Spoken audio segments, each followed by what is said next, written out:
Comment aider les entreprises dans leur croissance, dans leur transition? Comment faciliter notamment les démarches administratives? On va en parler avec Thomas Courbe, directeur de la DGE, la Direction Générale des Entreprises. Bonjour.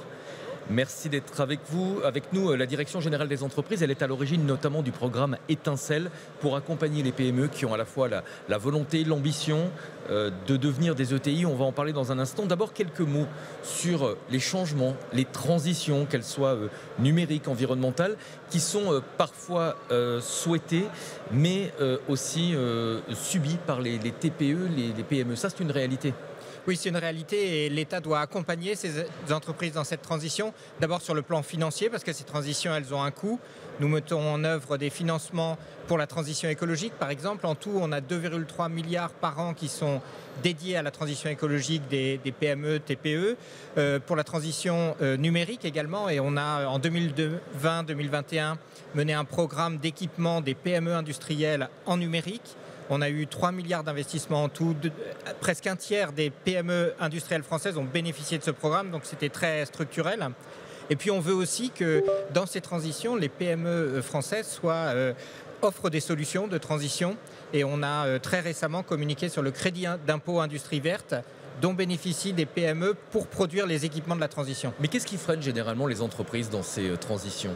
Alors souvent, elles ont besoin d'accompagnement. Et d'ailleurs, on met en œuvre tout un ensemble d'accompagnements. On a mis en place un guide qui décrit finalement les aides qui sont disponibles. Depuis novembre dernier, on a mis en ligne une plateforme transition écologique des entreprises qui guide pas à pas les entreprises dans leur démarche. On a aussi des accompagnements qui marchent très bien, par exemple, qui sont déployés par BPI et l'ADEME, par exemple, Diag Ecoflux, qui permettent de guider l'entreprise dans ce qu'elle doit faire, ce qu'elle peut faire, ce que ça va lui permettre d'atteindre comme objectif. Ouais. Les entreprises parfois subissent ces transitions, je le disais, pourtant il y a une vraie volonté de transformation de la part des chefs d'entreprise. 60% des dirigeants déclarent avoir conscience du besoin de transformation selon la dernière enquête PwC. Comment les aider pour franchir ce cap ? Alors, on les aide. D'abord, il y a cette prise de conscience et à la fois dans la transition écologique et dans la transition numérique, il y a une augmentation régulière de la prise de conscience par les chefs d'entreprise de la nécessité d'agir. Et on les aide d'abord en les guidant, en les accompagnant par les diagnostics que j'évoquais qui leur permettent d'identifier clairement quelles sont les actions à mener, y compris des actions qui vont être rentables, qui vont leur permettre par exemple des économies d'énergie ou sur le numérique des gains de productivité. On a un programme, puisque l'IA est très d'actualité, on a un programme qui s'appelle IA Booster qui va accompagner 500 PME industrielles dans l'introduction de solutions d'intelligence artificielle dans leur processus. Vous avez mené une consultation l'an dernier auprès des entreprises pour connaître leurs attentes, leurs propositions, mais aussi leurs préoccupations par rapport aux politiques européennes. Qu'est-ce qu'il en est ressorti de cette consultation ? Alors on a eu d'abord une très bonne participation, on a 30 000 entrepreneurs, citoyens qui ont répondu, on a eu 5 400 propositions, 700 000 votes, donc un vrai enthousiasme. Et un gros travail de synthèse. Un gros travail de synthèse, d'analyse qui est encore en cours d'ailleurs. Et ce qu'il en est ressorti, c'est donc une demande très forte de simplification, d'abord un allègement des normes, ensuite une réduction des démarches d'autorisation de formulaires. Et le ministre Bruno Le Maire a évoqué l'idée de supprimer progressivement les formulaires de démarches. Et puis aussi un besoin d'accompagnement, un besoin que les services de l'État soient plus en accompagnement qu'en contrôle à chaque fois que c'est possible. Ça, c'est les 3 grandes idées qui sont ressorties et on prépare actuellement un projet de loi qui va mettre en œuvre un certain nombre des propositions qui sont ressorties de cette consultation. Est-ce que la France, avec votre concours, va porter cette demande de simplification au niveau européen ? Oui, tout à fait. Et d'ailleurs, on a, avec l'Allemagne, une alliance pour porter au niveau européen, auprès de la Commission des autres États membres, tout un ensemble de simplifications au niveau européen. Et dans ce qui est ressorti de cette consultation, il y avait bien sûr des demandes de simplification au niveau français, mais aussi beaucoup au niveau européen. Vous avez lancé le programme Étincelle, oui. On en a beaucoup parlé, y compris sur BFM Business, pour accompagner la croissance des entreprises. Alors c'est relativement récent, ça s'adresse aux PME qui ont la volonté et l'ambition de devenir des ETI.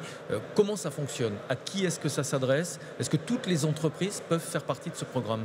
Alors d'abord, ça part d'un constat simple qui est bien connu, qui est qu'on n'a pas assez d'ETI en France. On a beaucoup de PME, pas assez d'ETI, 5600 ETI. Il y a un passage à l'échelle qui ne fonctionne Exactement, pas. Ouais. exactement. Et par rapport à d'autres pays européens, on a besoin de ce passage à l'échelle.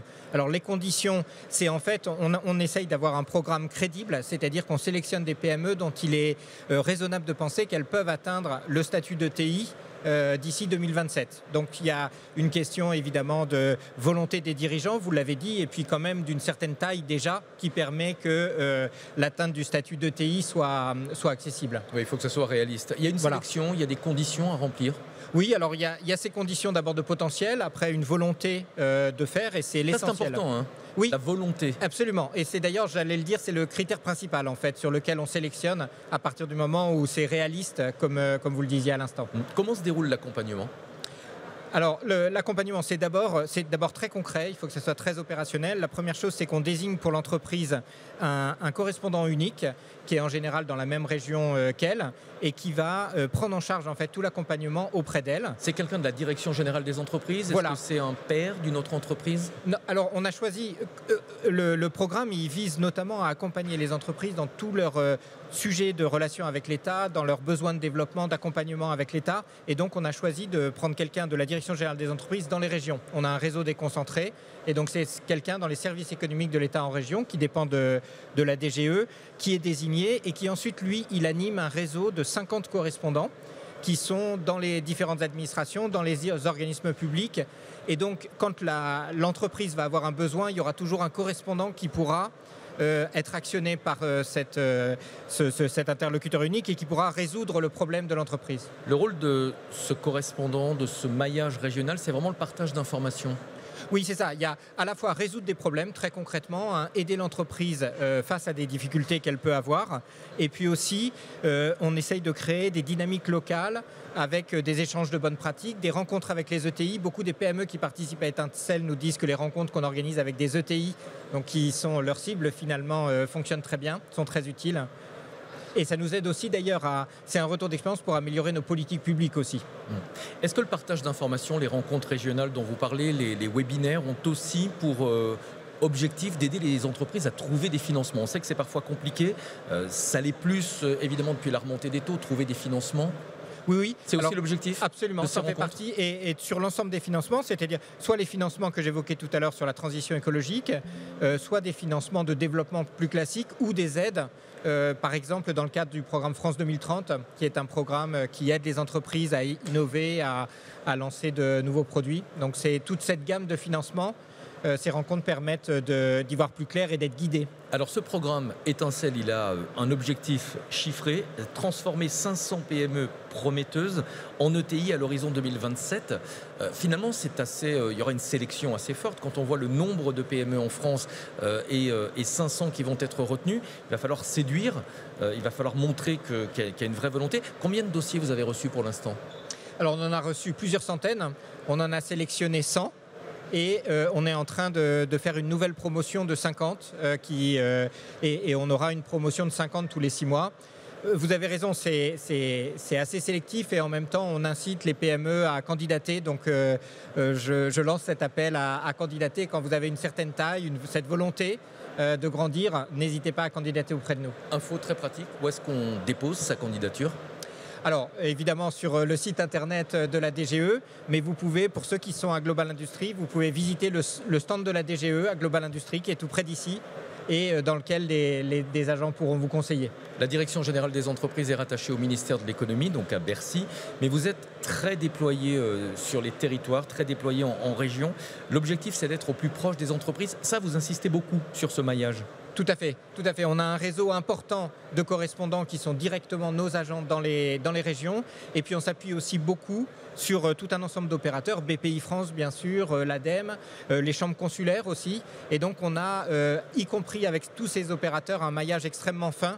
Et c'est ça dont on a besoin pour être au plus près des entreprises, pour vérifier que nos politiques marchent, pour entendre ce dont elles ont besoin. Deuxième jour du salon Global Industries, vous vous êtes promené, j'imagine, dans les allées de ce salon. Quel est votre ressenti ? Très beau rendez-vous ? Pardon ? Très, très beau rendez-vous. Quel est votre ressenti? Ah oui, très forte dynamique. On sent qu'il y a une vraie fierté Absolument. de faire partie du monde de l'industrie. Tout à fait. Ça n'était pas le cas il y a encore quelques années. Non. Et ça, c'est une réussite aussi, je crois, de la French Fab, de cet étendard de l'industrie française. D'une manière générale, la réindustrialisation du pays a conduit à recréer une fierté pour l'industrie. C'est une politique publique qui fonctionne d'ailleurs. Et je crois que tous les industriels participent à ce mouvement de réindustrialisation du pays, en sont fiers. Et on est très heureux de les accompagner. Merci beaucoup Thomas Courbe d'être venu sur le grand plateau, directeur de la Direction Générale des Entreprises. Merci beaucoup. Merci.